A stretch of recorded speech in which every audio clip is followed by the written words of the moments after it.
Asia cup 2025 మరికొద్ది రోజుల్లో ప్రారంభం కానుంది. ఐసీసీ టీ20 వరల్డ్ కప్ 2026కి ముందు జరిగే అతిపెద్ద టోర్నీ ఇదే. ఈ టోర్నీ కోసం అన్ని ఆసియా దేశాలు ఆతృతగా ఎదురుచూస్తున్నాయి. సెప్టెంబర్ 9 నుంచి ప్రారంభమయ్యే ఈ టోర్నీ కోసం టీమిండియా ఇప్పటికే సిద్ధమైంది. అయితే ఇలాంటి మెగా టోర్నీలకు వెళ్లే ముందు టీమిండియా ప్లేయర్లంతా బీసీసీఐ కార్యాలయానికి వచ్చి గ్రూప్ ఫోటో తీసుకొని ఆ తర్వాత పయనమవుతారు. కానీ ఈసారి ఆ విధానానికి భారత జట్టు స్వస్తి చెప్పింది.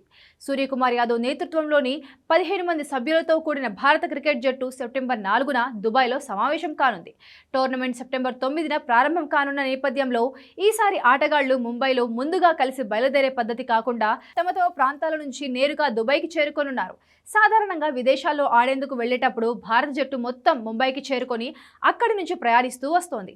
అయితే ఈసారి మాత్రం కాస్త భిన్నంగా ఉన్నట్లుంది తెలుస్తోంది. ఆటగాళ్ల సౌకర్యం కోసమే ఈ నిర్ణయం తీసుకున్నట్లుగా సమాచారం. అనుకూలత ప్రకారం కొంతమంది ప్లేయర్లు ముంబై నుంచే వెళతారు. అయితే అందరినీ ముంబైకి పిలవడంలో అర్థం లేదని, పైగా ఇతర అంతర్జాతీయ వేదికలతో పోల్చినప్పుడు దుబాయ్ చాలా దగ్గరే కాబట్టి అందరికీ తమ ప్రయాణాన్ని ఎంచుకునే అవకాశం కల్పించామని బీసీసీఐ అధికారులు తెలిపారు. ఆసియా కప్కు ఎంపికైన ఆటగాళ్లలో హర్షదీప్ సింగ్, హర్షిత్ రాణా ప్రస్తుతం దులీప్ ట్రోఫీ క్వార్టర్ ఫైనల్స్లో నార్త్ జోన్లో తరపున ఆడుతున్నారు. అలాగే కుల్దీప్ యాదవ్ సెంట్రల్ జోన్ తరపున నార్త్ ఈస్ట్ జోన్పై పోటీ పడుతున్నాడు. Stand by players Prasidh Krishna, Washington Sundar ప్రధాన జట్టుతో పాటు నెట్ బౌలర్లుగా దుబాయ్కి వెళ్తారా అన్న ప్రశ్నకు అధికారిక వర్గాలు క్లారిటీ ఇవ్వలేదు. భారత జట్టు సెప్టెంబర్ 10న తమ తొలి మ్యాచ్లో యూఏఈతో ఆడనుంది. సెప్టెంబర్ 14న పాకిస్తాన్తో రసవత్తర పోరులో తలపడనుంది.